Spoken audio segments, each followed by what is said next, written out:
Welcome back to Forza Horizon 5. It is officially the final week of Update 23. And this is on offer, the Pontiac Firebird Trans Am. Today, we're going to unlock it, customize it, check out all of the engine swaps. Before we get into the new Pontiac Firebird, we started this last month. I want you to make some predictions about what cars you think are coming next week. There we go. We got him. This car came out in 1973. It's got nearly 400 horsepower. It's got nearly 500 foot-pounds of torque. And that's not even the craziest thing. Let me tell you a little story. As per usual, this wouldn't be an AR12 video without any fun facts about the Firebird Trans Am. Now, eagle-eye viewers might be saying, Nick, that's not actually a new car. And you'd be correct. This car has actually been in nearly every single Forza game. The only Forza games that this hasn't been in is Forza Motorsport 1 and Forza Horizon 1. This time around, it's got some new customization in the form of some engine swaps. I'll show you those in a moment. For those of you who don't know, GM owns Pontiac, or I guess I should say owned because they went out of business, but anyways. Back in the 1960s,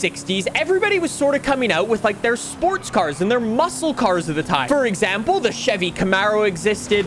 The Chevy Corvette existed. Dodge was pumping out muscle cars like crazy. And then Ford came out with this little car called the Ford Mustang. And it wasn't a muscle car. It was what they class as a pony car. And Pontiac, or GM, needed something to go head to head with it. There was this guy who worked at Pontiac and said, I have the perfect car for it. The man who came up with that idea, you've probably heard of him before. It was a guy named John DeLorean. John DeLorean, back in the 1960s, worked for Pontiac. He was actually, at the time, one of the youngest people to, like, be the main person for a car company. So if you're a fan of the Pontiac Firebird, the Pontiac GTO, you have to thank Mr. DeLorean. He worked at Pontiac for a little while, made a ton of money, and then said, yeah, I've kind of done enough of this now. And then famously went and made the DMC DeLorean. Long story short, these things are super cool, super rare, and they've got a super cool story.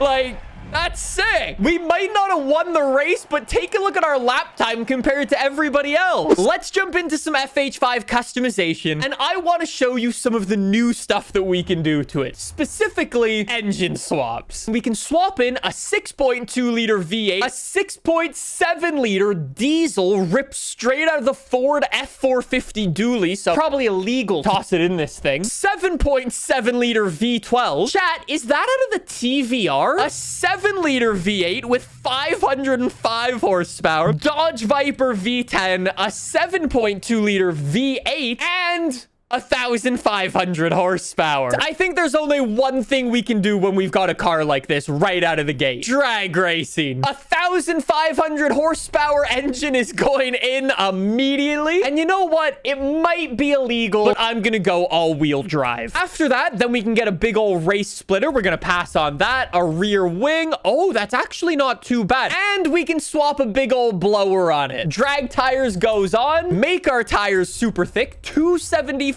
in the front and 345 in the rear. Oh, look at the engine spacers on there, though. That's awesome. Then we've got to upgrade the transmission. You know what? Let's go for a 4-speed drift transmission. Then upgrade the drive shaft and toss a new differential on. This thing actually is pretty heavy. 3,800 pounds with the upgrades we've got on it. And we can remove 700 out of it. Okay, this is gonna be good. Make your predictions. What time do you think we're gonna get? I don't even know if my gear ratios are gonna be any good, so we're probably gonna need to fix those after this. But up to 4th. Okay, yeah, my gear ratios are all over the place. But an 8.1. Okay. Shorten my gear ratios. This is level 1 of our tune with new gear ratios, so we get no wheel spin off the line. So we could probably mess around with some of our tire pressure, so we're not losing so much friction. Our gears are still too long, but we're already into the 7s. Yes. Chat, let's try a 3-speed. Give me a 7.8 game. I know we can do it. 3-speed gearbox. Okay, up into 2nd. Come on. Keep it going. keep it going. Yo, I think my gears are perfect. Oh, that was so much faster. That was so much faster. I've just decided I don't want to do any more drag racing. I nailed that one, boys. Chat says B class. Okay, you know what? Why don't we slow things down, remove our 1,500 horsepower engine, and why don't we turn it into sorta kinda a vintage racer? Let's go for vintage race tires, then make our rear tires a little bit thicker. Let's go like 315. Oh, that actually brings down our PI. That's actually amazing. Our front splitter doesn't change our PI. That's really good. Now we have a double front splitter. We won't need any brakes. What about some weight reduction to make it better to drive in B class? Okay. 400 horsepower, 3,000 pounds. It should be fantastic to drive. I didn't say this thing would be fast. I said this would be fun to drive. I don't think we're going to be sliding around everywhere, but I think it will feel like a Mazda MX-5 of muscle car pony cars. I'm not sure. I'm just kind of really hoping for the best. Oh, it is not. Oh, hey, I saw that. The vintage race tires give it the perfect amount of grip where you can mash the gas and still get on it, still send it in the corners, and get a little bit of slide out of it. So it is super fun, and you're not really going fast enough to need upgraded brakes. It's the perfect B-class car. This would actually be a lot of fun to race against a Mazda MX-5, because an MX-5 would probably weigh 1,000 pounds less than this, probably have 100 horsepower less than this. Oh my god, I didn't realize the blower shook that much. Has it always been like this? When I get on the gas and shift, the blower moves? How have I never noticed that? Okay, not gonna lie, seeing all of the reflections of the town and everything on the blower is really cool. This is a fantastic car in just honestly so many ways. Casually destroyed the AI and across the line. It wasn't even close. Golden says he made a WRC Trans Am. It's an A-class WRC Trans Am. I don't actually know what to expect from a Golden tune, but we'll give it a go. Absolutely just send it into the corner, rip the handbrake, and hope for the best. Okay, all of the AI is all over the place. This thing has insane grip, Golden. What have you done again? I think we're starting to learn how Golden actually builds his off-road tunes. This thing is insanely grippy. He must be running the widest rear tires known to man. This thing is crazy. Okay, we gotta get this AI. There's zero chance we're letting the AI take us down on an off-road race. What is a corner? You literally go into the corner, press the handbrake. I didn't even brake for that last corner. Look, I'm not even gonna brake. I just lift off the gas, press the handbrake to get the car rotated, and I'm on the gas the entire time. You actually don't brake.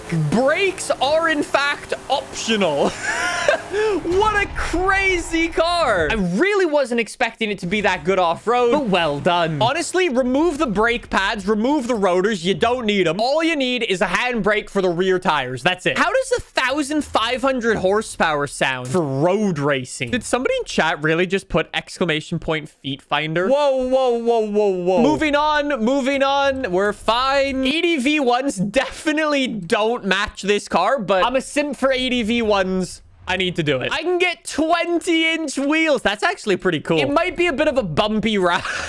I hope you're ready for Understeer City. This is going to be a little sus. Bro's got A-class handling for S2 class. Bro, you couldn't be more correct. Oh, what the? This is not fair. This is not fair in the slightest. Wait, why is there a Jeep? Wait, that's a Ford Bronco. Why is there a... Oh, hello, Mr. DeLorean. He's come back. I hate to break it to you. The Firebird is cooler than a DeLorean. That's probably the most controversial thing I've said today, but I would rather have this than one of those. Yo, it's actually got way better turning than I was expecting. Oh, brakes. Brakes don't work. All right, Mr. John DeLorean, could you get some new brakes on this? The race brakes aren't as effective as I thought they were. Oh my god, look at it in the corners, though. It shouldn't be able to take corners like this. There's definitely a lot of understeer, but it's definitely one of the more manageable cars I've tried fully upgraded, that's for sure. It's really grippy. Like, look. No brakes. No brakes. No brakes. We are zooming. For a car from the 1970s, it should not be able to drive like this. It's an awesome car. I don't know what to tell you. Pontiac Firebird. Into the drift zone we go. Drifting in the sunset. Casual 60 miles an hour. Pinned it in 4th gear, spinning up the wheels. It's a beautiful car with an amazing story, and it's just fun to drive. What more do you really want?